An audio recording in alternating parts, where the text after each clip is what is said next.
नाज़रीन, रुपया पैसा में आपको खुशामदीद कहते हैं। मैं हूं अली नासिर। मैं काफ़ी अरसे से आप लोगों को ये बोल रहा हूं कि मईशत का बेड़ा गर्क आज नहीं तो कल हो जाएगा और आहिस्ता आहिस्ता होता चला जाएगा, लेकिन आप लोगों की ड्रामेबाजियां हैं कि ख़त्म नहीं हो रही। देखें, उम्मीद ज़रूर लगाएं, लेकिन डूबती कश्ती के अंदर कोशिश ये होनी चाहिए कि इस कश्ती को बचाया जाए, इसको पार लगाया जाए। आप लोगों की टोटल जो फिलॉसफी होती है वो स्टूपिड बातों के ऊपर बेस्ड होती है। मुल्क वसाइल से माला माल है, गुड गवर्नेंस आ जाए मुल्क ठीक हो जाएगा, हमारे मुल्क के अंदर ये मौजूद है, हमारे मुल्क के अंदर वो मौजूद है। नौजुबिल्ला 16 मौसम, 18 मौसम, 24 मौसम, पता नहीं कितने मौसम, जितने शायद कुदरत ने मौसम नहीं दिए उससे ज़्यादा मौसम है आपके पास। आप लोग हर वक्त खाली जेब के ऊपर ड्रामे करते रहते हैं और आपके गुरूर तकब्बुर का हाल ये कि एक सिक्का जेब में पड़ता है 25 पैसे का और गर्दन अजय देवगन की तरह टेढ़ी हो जाती है। आप लोग फुल ड्रामेबाजी के अंदर लगे हुए हो। मुल्क दिन ब दिन बेड़ा गर्क उसका होता जा रहा है। पेट्रोलियम मसनूआत की कीमतों के अंदर एक दफ़ा एक और बड़ा इजाफा कर दिया गया। अवाम ख्वार होगी, ख्वार होकर सड़कों पर रुलेगी, लेकिन बाज नहीं आएगी, ड्रामे करेगी। मुल्क वसाइल से माला माल, मुल्क वसाइल से माला माल। मुल्क के पास कख कुछ नहीं है, मैं आपको बता रहा हूं। सब ड्रामा, सब फ्रॉड है, पूरा गल्ला खाली है। मैं मईशत का एक तालिब इल्म हूं, मैं आपको बता रहा हूं। बचपन से मैं इस मुल्क की मईशत के बारे में रोज सोचता हूं कैसे ठीक होगी। मैं आपको बता रहा हूं, इस मुल्क के पास 2 टके के वसाइल नहीं है। आप इस मुल्क के अंदर, मैं आपको बता रहा हूं, आप आइंस्टाइन को लेकर आ जाएं, आप एलन ग्रीनस्पैन को लेकर आ जाएं, आप एडम स्मिथ को जिंदा करके, नौजुबिल्ला, जिंदा किसी को नहीं किया जा सकता, आप दोबारा से किसी तरह उसकी सोच और फिक्र को यहां मुल्क में लेकर आ जाएं। आप नाजरीन किसी और तरक्की याफ्ता मुल्क के सदर और वजीर आजम को लेकर आ जाएं, आपकी मईशत का ऐसे ही बेड़ा गर्क रहेगा, क्योंकि इसके अंदर कुछ भी नहीं है, कुछ भी नहीं है। मैं आपको क्लियर कट ये बात आज बता रहा हूं, क्योंकि मैं आप लोगों के जज्बात को समझता हूं। आप ड्रामेबाज और फ्राडिया किस्म की सोच के मालिक बन चुके हैं। आप लोगों को लगता है कि अंजुमन की तरह नाच गाना करके खेत के ऊपर अगर आप नाचेंगे गाएंगे तो फसल उगाएगी। यकीन करें, आप अंजुमन की तरह नाचेंगे गाएंगे, डिस्को डांस करेंगे, फसल क्या वो ज़मीनी बंजर हो जाएगी।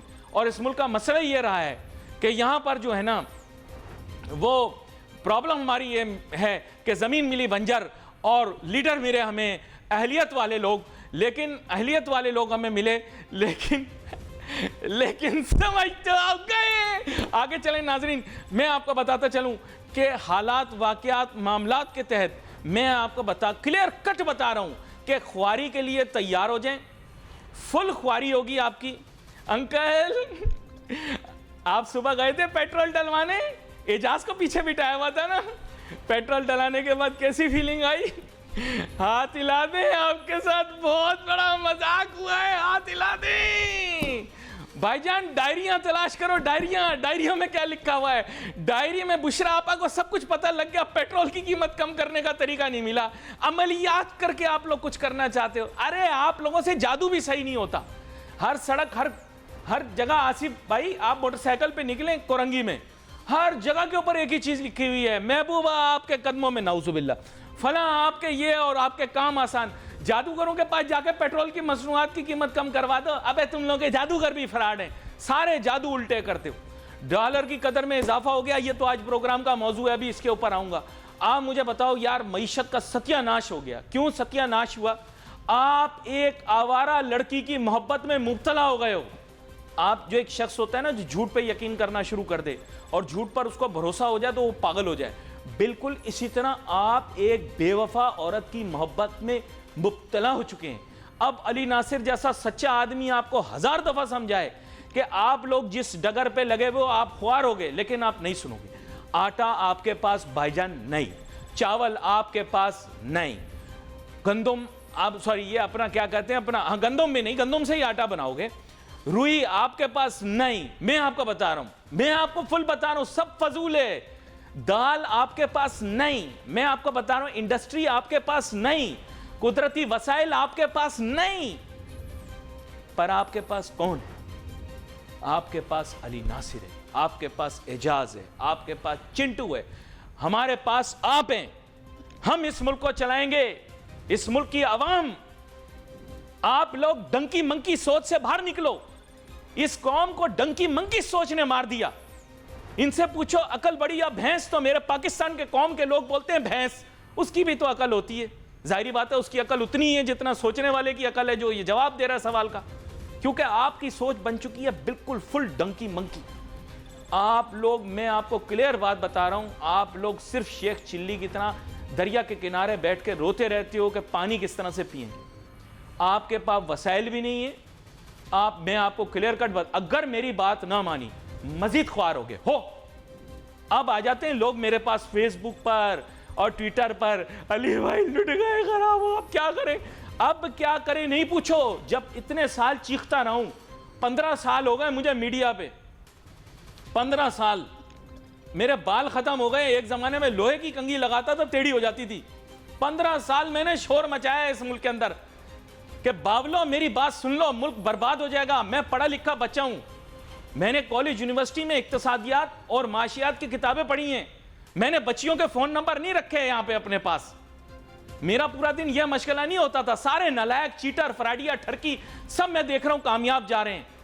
कोई आला ओहदों पे बैठा हुआ है तो कोई फैक्ट्रियों का मालिक है तो कुछ।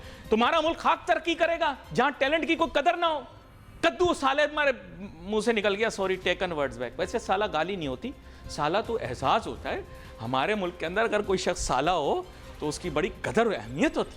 लेकिन वैसे बता रहा हूं कि आप लोगों का जहन बन चुका है फुल कद्दू, और आप बोल रहे हैं अली नासिर जज्बाती क्यों हो रहा है? क्योंकि तुम्हारा बच्चा भूखा सोएगा। अली नासिर जज्बाती क्यों हो रहा है? तुम्हारा बच्चा भूखा सोएगा। आज दूसरों पर हंसने वाले लोग बिजली का बिल अदा नहीं कर पा रहे, बड़े ड्रामेबाज बन रहे थे। आज दूसरों का मजाक उड़ाने वाले, कहने वाले कि मुल्क बड़ा सस्ता है, गाड़ी में पेट्रोल नहीं डला। यकीन करो, मैंने अपने लिए सुबह में चिंटू को बोला अच्छा सा गधा ढूंढ के लाना। ये गया, मेरे लिए गधा लाया, अपने लिए एक छोटा सा कुत्ता लिया। मैंने कहा क्यों? कहता है अली भाई आप गधे पे बैठ जाना, मेरा वजन तो कुत्ता भी बर्दाश्त कर लेगा। ये बड़े मुफीद जानवर हैं, आगे बड़े काम आएंगे आप लोगों के नाज़रीन। आप इस चीज को मजाक समझ रहे हो। हंसते थे मेरी बातों पर जब मैं कहता था कि डॉलर बहुत महंगा हो जाएगा, हंसते थे, मजाक उड़ाते थे, कहते थे क्या 200-300 की बातें करता है। क्या डॉलर 300 से ऊपर के नहीं?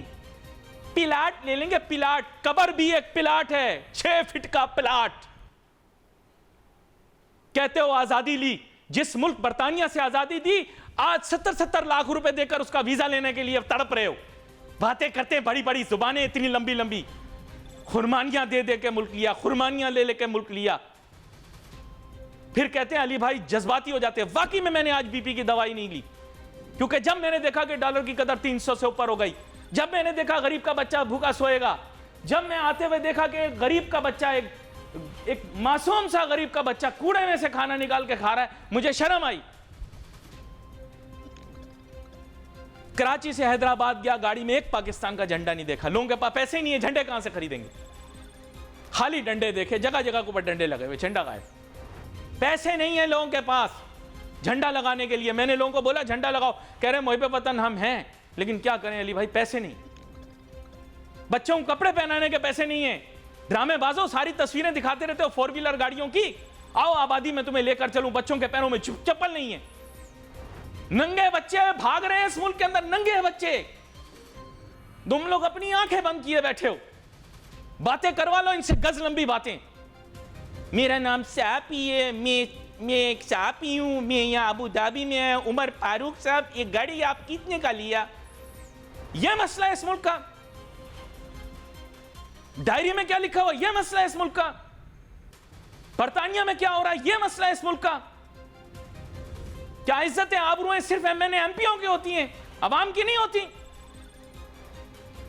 भूखे सो तुम लोग भूखे, इसी काबिल हो तुम लोग। तब हमें ज्वाइन करेंगे जनाब मलिक बोस्तान साहब, जो कि ज़र मुबादला के कारोबार से वाबस्ता भी हैं, इसके साथ साथ बड़ी गहरी नज़र रखते हैं पाकिस्तान की मईशत पर, मुतवाज़िन जायज़ा देते हैं। वेलकम करता हूं सर आपको शो में। मलिक बोस्तान साहब, आपको वेलकम करता हूं शो में। और मलिक बोस्तान साहब से मैं यही पूछना चाहूँगा कि जो मौजूदा हालात हैं हमारे मुल्क के अंदर, हम ये देख रहे हैं कि एक तरफ IMF का दबाव है कि आज़ाद जदीद मईशत के उसूलों के मुताबिक हमें फ्री फ्लोट करेंसी का सिस्टम अडॉप्ट करना पड़ेगा, करेंसी एक्सचेंज का। लेकिन हुकूमत साथ में पाबंदियां भी लगाती रहती है और इससे कारोबार भी बहुत हद तक मुतासिर होता है। तो मलिक बोस्तान साहब, वेलकम करता हूं आपको शो में। जी थैंक यू। मलिक बोस्तान साहब, अब एक बुनियादी मसला ये है कि आज हम फिर देखते हैं कि हुकूमत की जानिब से ऐसा खबरों में आ रहा है कि $5,000 तक एक 18 साल से ज़्यादा जो मुसाफिर है वो ले जा सकेगा एक सफ़र में। सालाना बुनियादों पर $30,000 तक महदूद हो जाएगा।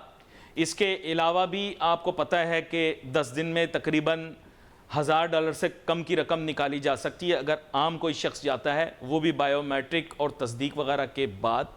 अगर बैंक अकाउंट हो तो भी $10,000 के अंदर अंदर जो है वो ले सकता है पैसे, लेकिन वो भी चेक की सूरत में अगर अमाउंट बड़ी है। बात यह है कि एक तरफ IMF की शराइत है कि करेंसी एक्सचेंज के कारोबार को आज़ादाना होना चाहिए, दूसरी तरफ इसके ऊपर हदूद व क़यूद और मुख्तलिफ ज़ाब्ते लगा दिए गए हैं। तो मुझे ये नहीं समझ में आ रहा कि फ्री मार्केट कैसे मेंटेन होगी अगर आप परचेजिंग पर और दीगर और चीज़ों पर हदूद व क़यूद लगा दें। और इतना तो कोई अपने दामाद से सवाल जवाब नहीं करता जितना आप लोगों को मजबूर कर दिया गया है कि मनी चेंजर जो है वो अपने क्लाइंट या कस्टमर से सवाल जवाब करे KYC के नाम पर। तो ज़रा तफसील से बताएं इन चीज़ों से क्या मुतासिर हो रहा है मामला। जी, इनसे बहुत कुछ मुतासर हुआ है, लेकिन ज़ाहिर है हमारी पब्लिक का मिजाज ही अनडॉक्यूमेंटेड है, वो डॉक्यूमेंट में आने नहीं चाहते। ये हमारी ब्लैक इकानमी इतनी बढ़ चुकी है और लोगों का उस पर इतना एतमाद, अपनी इकानमी पे एतमाद ही नहीं है ना, तैयार हैं लोग। तो हुकूमत का मकसद ये था कि लोग डॉक्यूमेंटेड में आए और उस तरह ताकि कुछ रुकावटें पैदा करें, ब्लैक मनी जो है वो इसमें ना वाइट ना हो। तो लेकिन ये उल्टा हमारे लिए नुकसानदेह साबित हुआ। मकसद तो नेक था लेकिन अवाम ने ताउन नहीं किया और वो आउट ऑफ बुक जो है ज़्यादा तरजीह देते हैं, हवाला मार्केट को ज़्यादा तरजीह देते हैं, जिसकी वजह से एक साल में $4 अरब की हमारी वर्कर बिजनेस कम हो गई। इस तरह एक्सचेंज कंपनी जो $5-6 अरब देती थी उनके भी $2 अरब एक साल में कम हो गए हैं, फ्लो ही कम हो गया। अब हमारे लोग काउंटरों पे आते ही नहीं है, वो बाहर जो है ब्लैक मार्केट में और हवाला मार्केट में सेटल करते हैं। अब करेंसी भी साथ नहीं लेके आ रहे जब से हुकूमत ने डिक्लेरेशन का किया। तो ये नुकसानदेह है ना चीज। बदकिस्मती है पाकिस्तान की इकानमी जो है डॉक्यूमेंटेड हो जाए तो पाकिस्तान को किसी से कर्ज लेने की जरूरत ही नहीं है। लेकिन जो भी पैसा है लोगों का घरों में पड़ा है, ना तो वो उससे कोई पैदावार होती है, या प्रॉपर्टी खरीद के रख लेते हैं, या सोना खरीद के रख लेते हैं, या डॉलर ब्लैक मार्केट से खरीद के रख लेते हैं। अच्छा, लेकिन एक मासूमाना तजवीज है। आपने पिछली दफा भी, आपको याद होगा, जब ओवरसीज पाकिस्तानियों के लिए अकाउंट खोलने की स्कीम आई, आपने कहा खुश आइंद है। लेकिन हमारे पास जो पहले FE25 अकाउंट खुले हुए लोगों को आपने कहा विड्रॉ कर सकते हैं, डिपॉजिट नहीं कर सकते जो नॉन टैक्स पेयर है। लोगों ने क्या किया, पैसे विड्रॉ कर लिए। सर, ये तो अपने पांव पे कुल्हाड़ी मारने वाली बात है कि हम कहते हैं कि विड्रॉ कर लो लेकिन डिपॉजिट ना करो। हमें तो ये कहना चाहिए भाई आप डिपॉजिट करो जितना मर्जी आपने करना है। ये मुझे समझ में नहीं आई, ये कैसी शर्त है। नॉन टैक्स पेयर तो भाग गया पैसे लेके अपने, उसने कहा छोड़ो। हाँ बिल्कुल, आपकी ये दरअसल हुआ ऐसे कि पिछले 2 साल पहले जो है FBR ने और FIA ने उन लोगों को बुलाया जिन्होंने मार्केट से डॉलर ऑफिशियल चैनल से खरीद के अपने बैंकों में जमा कराए और उनको बुला के 4-4 घंटे बिठाया। तो वो लोग अब बदन हो गए और स्टार्टेड हो गए और वो अपना पैसा सारा बाहर ले गए। तो हमारे एक वक्त में $7 अरब के अकाउंट होल्डर के पैसे थे, लेकिन अब कम होकर $5 अरब हो गए और वो भी रोशन डिजिटल की वजह से। रोशन डिजिटल को हटाएं तो 0 हो जाता है। तो वो पहले इनको 2% में मिल रहे थे, अब वो 9% में ले रही है रोशन डिजिटल की बुलाता है। पाकिस्तान में इस वक्त पहले सिर्फ 2 रेट चल रहे थे, लेकिन अब 3, 4, 5, 6 रेट चल रहे हैं। उसकी वजह यह है कि ग्रे मार्केट भी सरगर्म हो गई है और ब्लैक मार्केट भी सरगर्म हो गई है। यानी ग्रे वो, यानी जो जेन्युइनली जाना चाह रहे हैं लेकिन वो डॉक्यूमेंटेशन में नहीं आना चाह रहे, और ब्लैक मार्केट वो जिनकी तो बिल्कुल ही अनडॉक्यूमेंटेड दौलत है, वो अलहदा खरीद रहे हैं। क्या सही बात है ये? हाँ बिल्कुल सही है। ये देखो ना, हमारी जो वर्कर बिजनेस $4 अरब वहाँ हुए, $2-6 अरब हमारे ऑफिशियल मार्केट से निकल गए। तो ये वही डॉलर हैं जो कि ब्लैक मार्केट और हवाला मार्केट में चले गए। तो मैं समझता हूँ हुकूमत को जो है इस वक्त मुश्किलात का सामना, आवाम जो है वो, उनसे मैं रिक्वेस्ट करूंगा कि देखो हुकूमत को हमने अपना पेट काटने हैं, अपने फॉरेन एक्सचेंज को बढ़ाना है, और आप मेहरबानी करके जिसके पास भी डॉलर पड़ा है, सोना पड़ा है, वो कम से कम बैंक में ले आते हैं तो वो पाकिस्तान के काम होता है। मैंने तो हुकूमत को ये भी कि डॉलर बॉन्ड इशू कर दें और गोल्ड बॉन्ड इशू कर दें लोगों को, ताकि उनका जो घरों में पैसा है वो आ जाए और पाकिस्तान के रिजर्व में शामिल हो जाए। पूरी दुनिया गोल्ड बॉन्ड इंडिया खुद कराया होता है, तो हमारे बिलियन रुपए और ट्रिलियन रुपए आ सकते हैं, कि बहुत बड़ी सरमाया लोगों के घरों में महदूद पड़ा है। प्रॉपर्टी में वैसे लोगों को बड़ा नुकसान हुआ है। पहले प्रॉपर्टी का रूज था कुछ अर्सा, और वो उनके लिए कोई मैकेनिज्म ही हुकूमत नहीं बना रही। हमारा अरबों डॉलर जो है प्रॉपर्टी में फ्रीज होकर रह गया, क्योंकि हुकूमत जो है कोई चेक एंड बैलेंस नहीं है। जिसका दिल करता है 100,000 कनाल 100 कनाल जमीन खरीदते हैं और 10,000 कनाल बेच देता है फाइलों के लिए। वो पैसा बिल्कुल लोगों को नुकसान हुआ है जो लोगों ने फाइलें। लेकिन मलिक बोस्तान साहब खरीद मेरे जहन में एक 20 लाख रुपए को खरीदने को तैयार नहीं है। ये बहुत बड़ा अलवी है पाकिस्तान की इकानमी के लिए और हमारी आवाम के लिए। मेरी एक नहीं, ये बड़ी बुरी बात सुने। ये आप उन लोगों के इससे नुकसान पहुंचाए उनके लिए मैं बात जी बिल्कुल करें जी बिल्कुल। वो लोगों को बड़ा नुकसान पहुंचाया जैली सोसाइटी वालों ने, जैली जो जितने भी बिल्डर है, इनको हुकूमत को कोई ऐसी कमेटी बनाए, चेक एंड बैलेंस रखे। पूरी दुनिया में 30% जब तक काम नहीं होता बुकिंग नहीं कर सकते, तो यहाँ भी। और फिर उसकी मॉनिटरिंग होती है, जो टाइम पीरियड होता है वो उसमें उसको मुकम्मल करना होता है, डेवलप करना होता है, ताकि लोगों का पैसा फ्री हो, अपने पैसे को कारोबार में लगा सके। लेकिन यहाँ तो एक सोसाइटी बनती है 10-10, 20-20 साल जो है वो उसको डेवलप ही नहीं करते, तो वो उसने बिकना खाक है। वक्ती तौर पे बेचारों को ऐड देते हैं और बड़े बड़े खूबसूरत लड़कियों के इश्तिहार दिखाते हैं और बड़े लग्जरी ख्वाबों में उनको फ्लैट दिखाते हैं, बंगले दिखाते हैं जिनका वजूद ही नहीं होता दुनिया में। तो ये सारी चीजें हुकूमत को होश के नाखुन ले, अपने आवाम को दादरसी करे। जो लोग इनके माफिया से उनको निजात दिलाए और उनको पाबंद करे, उन पर पलंटियां लगाए। और जिन लोगों ने भी टाइम पीरियड जो 3 साल 4 साल होता है उसमें उनको किराया दे, उनको बकायदा बैंक रेट से इंटरेस्ट मिलना चाहिए, ताकि इस तरह की कोई सारा पैसा ये बाहर ले गए। और सबसे ज्यादा नुकसान सिर्फ बिल्डर और लैंड माफिया ने पहुंचाया पाकिस्तान को, क्योंकि जितने भी जैली फाइलें बेचते हैं, 1000 फाइल होती है, 10,000 फाइल बेचते हैं, उनके पैसे लेते हैं और लोग रोल रहे हैं पूरे पाकिस्तान में, और पूरे पाकिस्तान का पैसा खरीद हो गया। तो मलिक बोस्तान साहब, ये इसी पस मंजर के अंदर मैं आपसे एक सवाल पूछता हूँ। एक साहब हैं, उनका मैंने अगले दिन सोशल मीडिया पर देखा, उन्होंने कहा जी मैं पूरे पाकिस्तान का जो है ना वो ये कर्जा उतारा जा सकता है, 3-4 ट्रिलियन डॉलर आ सकते हैं, रियल एस्टेट में पैसा लगा दें। मुझे ये समझ में नहीं आया कि पैसा सारा उठा के हम रियल एस्टेट में लगा दें तो मुल्क का कर्जा कैसे उतरेगा, मैं समझा नहीं। एक साहब आपने सुना होगा वो आजकल कह रहे हैं हमारे लोगों को कारोबार का करना भी नहीं चाहते, आता भी नहीं है। हम लोग इस तरह सोचते हैं कि कोई ऐसा पैसा हो जो बैठे बिठाए हमारे पैसे बढ़ जाए। जी। तो वो एक ही पैसा होता है, या तो प्रॉपर्टी होती है, या सोना होता है, या डॉलर होते हैं, जो कि बगैर मेहनत के आपको जो है मिल जाता है। तो ये इस्लाम ने इसलिए ममानत लगाई, जो भी पैसा कमाए मेहनत से कमाए, कारोबार से कमाए। सट्टेबाजी इसलिए मना की गई है, जुआ इसीलिए आराम करा दिए थे। तो हमारे लोगों को भी जो है होश के नाखुन हो गए। इन लोगों के आगे कब तक बनते रहेंगे? नहीं, लेकिन मुझे मंतक बताएं, क्या ये जो मंतक है, जो पढ़े लिखे साहब हैं वो कह रहे हैं कि सारा पैसा रियल एस्टेट में लगा दें तो हमारे मुल्क का कर्जा उतर जाएगा, क्या ये मंतक दुरुस्त है? ऐसी कोई चीज हो सकती है कि रियल एस्टेट में पैसा लगाने से? देखो, अब उन्होंने किस व्यू से कहा, एक उसका हो सकता है जैसे हुकूमत ओवरसीज पाकिस्तानियों को राग़ब कर ले और उसको गारंटी दे कि जो भी प्रॉपर्टी में पैसा है डॉलर उनके आएंगे, पाकिस्तानी रुपए जो है वो आएगा, और प्रॉपर्टी को अगर सही मॉनिटरिंग किया जाए, बर वक्त जो है डिलीवरी दिया जाए तो कारोबार बढ़ जाएगा। और वो तो ठीक है, लेकिन आप मॉनिटरिंग ही नहीं करते। अब आपके पास कोई ऐसा डेटा नहीं है, कोई ऐसा फोटो नहीं है, कोई ऐसी चीज नहीं है। लोगों ने आज से 99 में जिन लोगों ने सोसाइटियाँ बनाई थी, मैं आपको मेहरान टाउन है कराची का, 75 में भुट्टो साहब के दौर में बना था, अभी तक उनके कब्जा नहीं दिया गया। आप 10-10 साल गुजर गए, अभी तक डेवलप नहीं हो सकी। इस तरह बड़े बड़े बिल्डर हैं, उनकी कई प्रॉपर्टियां हैं जो कि उन्होंने फ्लैट बुक कराए हुए हैं, लेकिन बनाते ही नहीं है। तो ये पैसा हमारा जाया हो गया, ये हमारा पैसा फ्रीज हो गया, क्योंकि ये सारे पैसे लेके बाहर लेके कोई चेक एंड बैलेंसेस इंट्रोड्यूस करने के बारे में आपने बात की। लोगों का सरमाया लेना था, उसे डॉलर में कन्वर्ट करवाना था, कोई special dollar instrument just like a dollar bond या स्पेशल डॉलर अकाउंट बनाना था, सारा पैसा उसमें डालना था। ओवरसीज़ पाकिस्तानी बिल्कुल ऐसे हैं जैसे एक आदमी की 2 बीवी हों, तो उसकी एक बीवी बाहर और एक यहाँ पर, ठीक है ना। तो इस तरह से होता है ओवरसीज़ पाकिस्तानी। तो उन पे रिलाई नहीं करें। अपने पाकिस्तान में भी बड़े लोग हैं जिनके पास सरमाया, मुल्क की खिदमत करना चाहते हैं।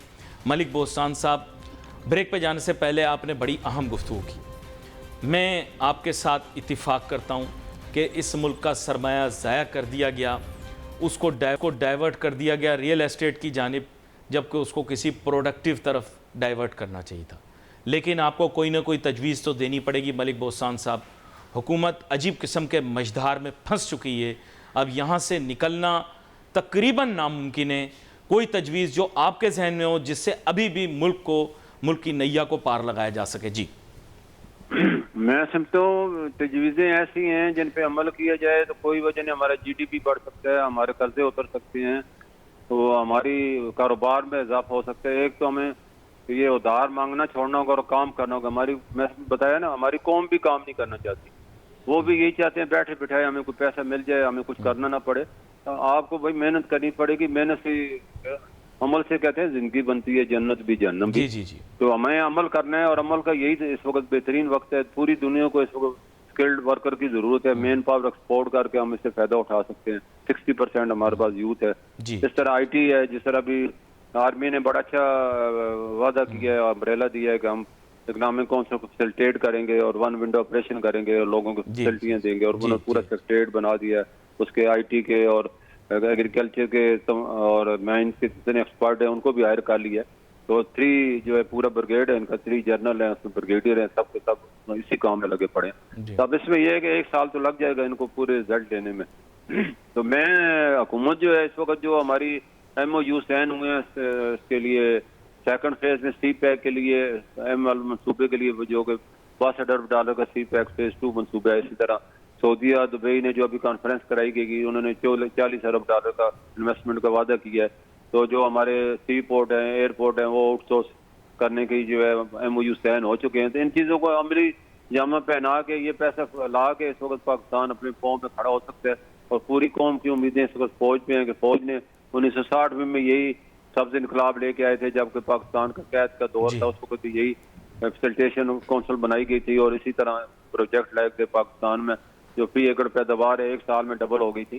तो अब भी जो है जदीद बीज लगा के, जदीद खेती लगा के, जदीद टेक्नोलॉजी अपना के हम पाकिस्तान की जो $12 अरब का जो इम्पोर्ट है इसको बंद कर सकते हैं। लोगों को 1 करोड़ जो नौकरियां, $112 अरब की जो इन्वेस्टमेंट है, इसके लिए हमें पूरी मेहनत करनी होगी और दुनिया को दिखाना होगा जो हमने आपसे वादे की हम पूरे के आप सरमाया लगाए, हम आपको वापस भी देंगे और इसको दुगना भी करेंगे। इस तरह माइन की जो मिनरल है, ये सारी जो ज़ेरे ज़मीन ज़खायर हैं, $6000 अरब जो कि बहुत बड़ा सरमाया है पाकिस्तान का। इसको कापर, गोल्ड और कितनी चीज़ें हैं, पत्थर ऐसे कि जो उनको वैल्यू एडेड कर उनको अरबों डॉलर कमा सकते हैं।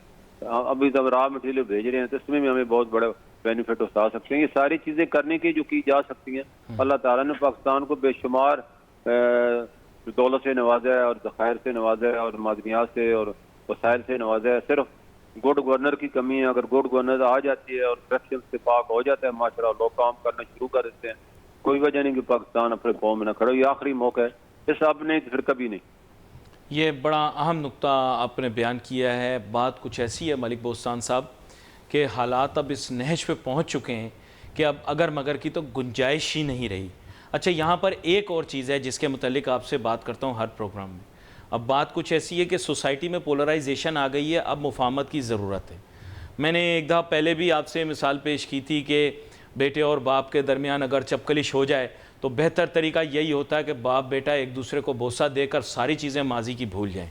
आप महसूस करते हैं कि रिकन्सिलिएशन और मुफाहमत के ज़रिए मुल्क के अंदर ये जो एक अजीब तलातुम की सी कैफियत है ये ख़त्म की जा सकती है? क्या कहते हैं आप?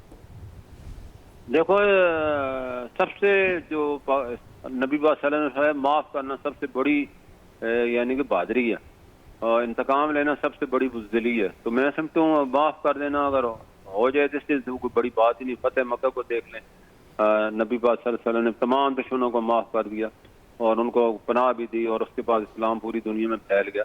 तो हमें इसकी जो है ज़रूरत है और मैं समझता हूँ जो भी गलती हो, अगर अपनी गलती पे कोई एक्सक्यूज़ कर लेता है तो उसे माफ़ कर देना चाहिए। ये बहुत बड़ा इस वक्त मौका है। जितने भी हमारे सियासतदान हैं वो इस वक्त, अगर मैं समझता हूँ शहबाज शरीफ तक जब अपोजिशन लीडर थे फिर कैद अमान बने, चार्टर इकानमी करते रहे, लेकिन अमली तौर पर कोई काम नहीं किया। किसी को बुला ही लेते कॉन्फ्रेंस, अगर कोई नहीं आते तो चलो अलग बात है, लेकिन कम से कम कॉल तो कर लेते तो ये उनका बड़ा नाम होता है। हाँ जी, उन्होंने बड़ेपन का मुजाहरा किया।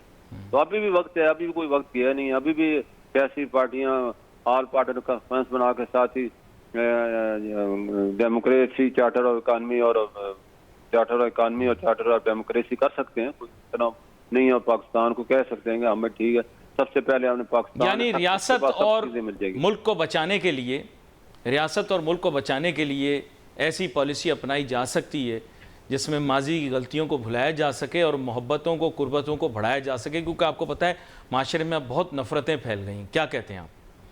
नहीं बिल्कुल, अभी तो हमारे सियासतदान देखो कौम के रहनुमा होते हैं, रहनुमाई की बजाय लड़ाई करते हैं। इनको ऊपर बड़ी जिम्मेदारी है, लोग इनको फॉलो करते हैं, इनकी बातों को हर दर्जे तक अहमियत देते हैं। जो जिसका भी अपना रहबर है वो उसके कहते हैं, उसके चाहता है कि मैं उसके इशारों पे चलूं। इशारों पे आप तो चलने के, आप तो इशारों पे नाचते हैं हमारे लोग। तो मैं समझता हूँ ये बड़ा वक्त है इस वक्त पाकिस्तान सारे इख्तलाफ भुला के पूरी कौम को ही फर्ज है, घरों में हो चाहे माशरे में हो चाहे खानदानों में हो चाहे कंपनी में हो, जहाँ भी आप हैं एक दूसरे को माफ़ करें और नई जिंदगी का आगाज़ करें और माफ़ करना सीख लें और सारी करना हम सीख लें और शुक्रिया अदा करना हम सीख लें। तो बहुत सी चीज़ों से हम निकल गए और तरक्की की तरफ जा सकते हैं। अल मलिक बोस्तान साहब, आप बहुत से फलाही काम भी करते हैं और ज़ाहिरी बात है आपको पता है मुल्क के हालात अब ख़राब से ख़राबतर होते चले जा रहे हैं। आपके ख्याल से मुल्क का सरमायाकार, सनतकार, ताजिर तबका जो है अब उसको किस नोयत की कुर्बानियाँ देनी चाहिए ताकि आम आवाम जो है उनके ऊपर से एक तो महंगाई का बोझ हट जाए, दूसरा किसी तरीके से उनको निजी तौर पर उनकी मदद की जा सके, क्योंकि मेरे ख्याल से हुकूमत के बस से तो चीज़ निकल चुकी है। क्या कहते हैं आप? नहीं ये बड़ा अच्छा है, हमें कोई ऐसी सोसाइटी NGO हमारी ऑलरेडी काम कर रही है, जैसे खबत है हमारे जो है कई हॉस्पिटल चल रहे हैं, कई लंगर खाने चल रहे हैं, जिस तरह लोगों को दोपहर तीनों टाइम रोटी भी दी जा रही है। सारे शहर सरवत आजाद दे रहे हैं, जितना इलाज किए जा रहे हैं ये सारे सरमायादार दे रहे हैं। तो मैं समझे से आगे और लोगों को भी आने की जरूरत है ताकि ज्यादा इस तरह के फलाई काम हो सके और लोग जो है उनको रोजगार के मौके दिए जाएं। हुकूमत को भी मैंने कहता है ये बेनजीर फंड जो है ये हम पैसा जाया करते हैं, इसी को अगर हम कारोबार में लगाते हैं और 50-50 खानदानों का एक कफील बना के उस तरह कोई ऐसा कॉटेज इंडस्ट्री वजूद में ले आए ताकि पाकिस्तान तरक्की करे। 50 खानदानों पे मुश्तमिल अगर हम उसी पैसे को उनको कोई इंडस्ट्री लगा देंगे, प्रोडक्टिव बना दें, बहुत ज्यादा तरक्की कर सकते हैं, पैदावार बढ़ा सकते हैं और रोजगार भी बढ़ा सकते हैं। ये बड़ी अहम आपकी तजवीज़ है और मेरे ख्याल से मलिक बोस्तान साहब इसी रूट करते हैं प्रोग्राम को। आपका शुक्रिया, आपने शो में हमें ज्वाइन किया।